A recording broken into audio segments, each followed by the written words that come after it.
আলহামদুলিল্লাহ, আলহামদুলিল্লাহ, আলহামদুলিল্লাহ, আলহামদুলিল্লাহ।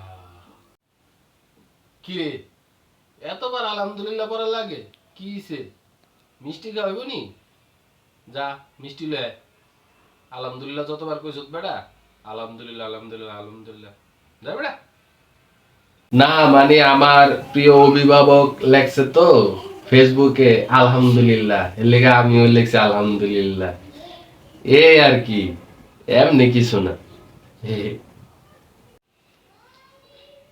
হ্যাঁ, মরলে কি তুইও মরবি? এখন তো মানুষ মরলেও কয় আলহামদুলিল্লাহ।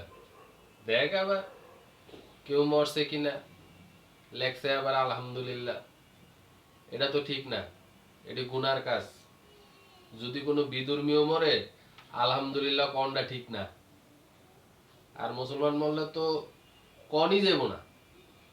হ্যাঁ রে বেটা, দেখবা লাগে না কোনো মানুষ মরছে নি, নাকি কেউ হইছে, না কিছু খাইছে।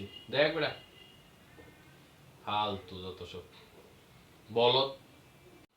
এটা কোনো কথা কইলা? তোমার কথাটা না বহুত ব্যথা পাইছি। হুম, কোন জায়গাটা ব্যথা পাইছস? কোন জায়গাটা ব্যথা পাইছস? আয়, তোর ব্যথা জায়গাটা ঘুষা মারি। ঘুষা মারলে তুই ঠিক হবি। বুঝছ না বুঝছ না, আলহামদুলিল্লাহ কইছ। তোর কইছি দেখা তুই আলহামদুলিল্লাহ কবি। তুই না বুঝে আলহামদুলিল্লাহ কইছস। তুই কস আবার ব্যথা পাইছি। আয়, তোর একটা ঘুষা মারবো। আমি আব্বারে ডাক দিম। আব্বারে ডাক দে কমু তুই আমার ঘুষা মারবি।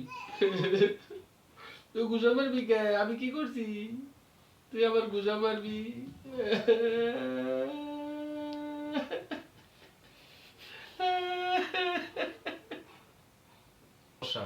দূরও পাগল, থুই